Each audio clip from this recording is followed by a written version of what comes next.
Assalamualaikum warahmatullahi wabarakatuh.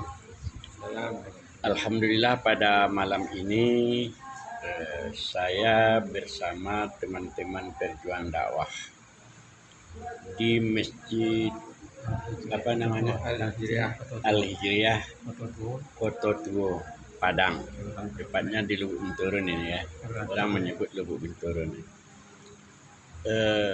Yang kita bicarakan pada malam ini mengenai pengalaman beliau bertemu dengan tokoh-tokoh ulama, sehingga nanti bisa kita ambil hikmah dari nasihat-nasihat ulama tersebut. Nah, inilah Ustadz Khudri Jatar. ini beliau ini seorang panitera ini di Pengadilan Agama Kota Padang.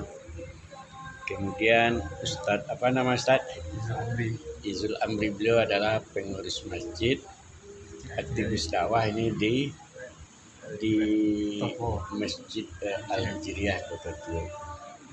Silakan Ustadz Khudri Jatar.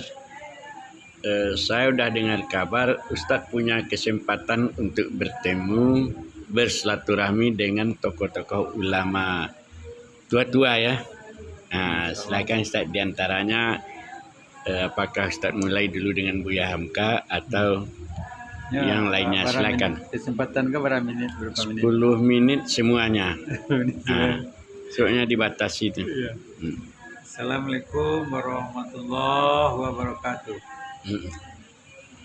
Alhamdulillah, kesempatan ini kita gunakan untuk sedikit menceritakan pengalaman bertemu dengan ulama-ulama besar tingkat nasional dan juga tingkat daerah. Jadi ini adalah dalam rangka mengikuti kegiatan dakwah. Jadi dimulai saya ini sejak SLA sudah mengikuti dakwah keliling bersama guru saya yang memberikan motivasi untuk kegiatan dakwah ini adalah yang dikenal juga oleh Ustadz Akil ini adalah Buya Haji Amir Al-Bashir. Iya. Ini yang dari bekal yang membekali saya semangat dakwah, bahwa beliau keliling Sumbar untuk berdakwah itu masih SLA. Jadi kemudian semangat ini saya kembangkan sehingga setelah saya tamat kuliah, saya ingin lebih luas berdakwah. Saya ikuti dakwah suku Trasing. Dakwah suku Trasing ini adalah yang ditugaskan oleh PP Muhammadiyah. Jadi saya dapat tugas di daerah Kalimantan Barat.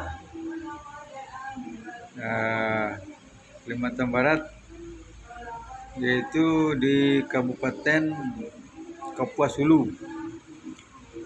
Jadi dari kota Pontianak itu naik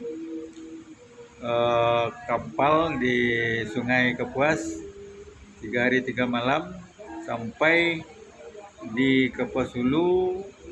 Ibu kotanya Putus Ibau, itu sudah berbatasan dengan Sarawak, Malaysia. Oke Ustadz, kita menukik sedikit tentang pengalaman Ustadz dengan tokoh-tokoh itu. Jadi ini maksudnya latar ya. Belakang saya menemui ulama-ulama itu karena saya mencari bekal. Jadi ini dasarnya. Jadi yang pertama, kalau Buya Hamka saya bertemu dan bersalaman yaitu ketika di Masjid Muhammadiyah Sumbar, ketika muktamar Muhammadiyah. Beliau sendiri memberikan ceramah ketika itu yang terkesan yang saya terkejut. Buya Hamka yang dikenal Muhammadiyah, dia jadi imam dan penceramah, dia jadi imam dijaharkan Bismillah di awal Al-Fatihah, bahkan di awal baca surat juga dijaharkan Bismillah. Tadi sengajanya saya tidak tahu. Itu Muhammadiyah yang anti Bismillah istilah orang. Itu biamkan sendiri macam Bismillah dia. Jadi Iya, imam. iya, iya. Kemudian yang saya terkesan dia seorang profesor, banyak mengarang buku. Ketika dakwah masih pakai catatan kecil di tangannya. Iya, iya. Ini terkesan saya tuh.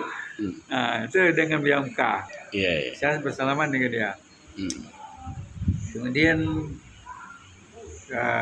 di apa namanya di kita ke tingkat nasional. Belum Muhammad Nasir. Ini Muhammad sebelum Nasir. saya pergi melaksanakan dakwah suku tracing seperti ke lokasi tadi, saya menemui dulu ulama-ulama yang hidup ketika itu di tingkat nasional. Yang pertama Muhammad Nasir. Muhammad Nasir ini saya langsung ke rumahnya. Memang yang saya terkesan seorang ulama, tokoh internasional diakui ketokohannya Muhammad Nasir dunia Islam. Ketika itu beliau sudah kena petisi 50, tidak bisa lagi ke luar negeri. Iya, iya. Ketika itu saya ke rumahnya. Jadi memang kehidupan beliau sederhana Sekali seperti ya. Ustadz ini pernah juga menceritakan kepada saya tadi seorang hakim yang sederhana, tidak pakai kendaraan.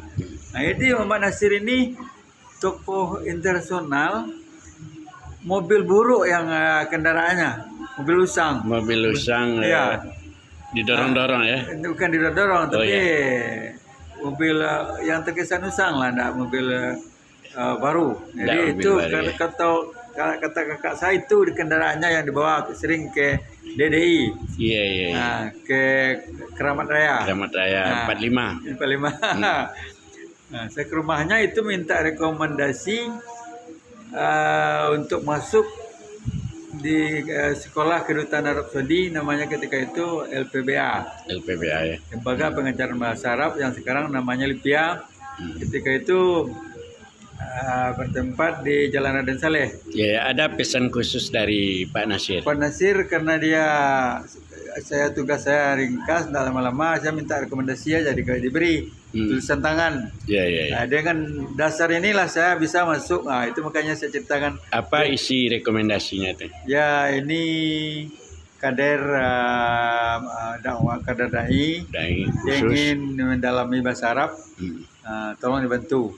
Itu rekomendasinya. Oke. Itu ada lagi mungkin tokoh yang lain ya. Tokoh yang lain yang terkesan itu A.R. Sultan Mansur. Sempat ketemu dengan A.R. Sultan Mansur ya. Dia tinggal di Tanah Abang. Iya. Saya ke rumahnya. Iya. Itu saya bersama teman yang ingin juga mengikuti dakwah suku tracing ketika itu, namanya Hawalmi. Hawalmi mungkin kenal ya? Masih ingat saya.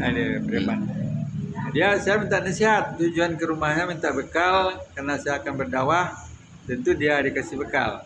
Jadi nasihatnya dia buka Al-Quran, saya lupa suratnya, tapi ayatnya saya ingat. Ayatnya yang dipesannya kepada saya, kalau kamu pergi dakwah, inilah dasar kamu pergi dakwah. Wa anzir bil Quran man khafa wa'id. Itu ayatnya dibuka. Kamu hendaklah dasar kamu memberi pengajaran, nasihat itu, dakwah itu dengan Al-Quran. Insya Allah katanya orang-orang ada rasa takut di hatinya terhadap hari akhirat, dia akan menerima peringatan. Oke, Ustaz ya, waktu kita terbatas ini. Jadi apa yang Ustaz sampaikan menjadi motivasi dan pelajaran bahwa generasi tua sudah meninggalkan nasihat-nasihat kepada generasi muda. Sekarang Ustadz sudah generasi tua pula, sama dengan saya, tentu kita tetap aja memberikan wasiat, nasihat-nasihat kepada generasi muda yang lebih muda dari kita untuk generasi pelanjut. Saya doakan kepada Ustadz Khudri Jatar, mudah-mudahan tetap berjuang. Dah habis Ustadz. Dah habis. Oke, saya terima kasih banyak. Jazakallahu khairan jaza. Mudah-mudahan yang lain dapat memvideokan ini sehingga timbul semangat kita untuk melanjutkan perjuangan itu. Assalamualaikum warahmatullahi wabarakatuh. Salam.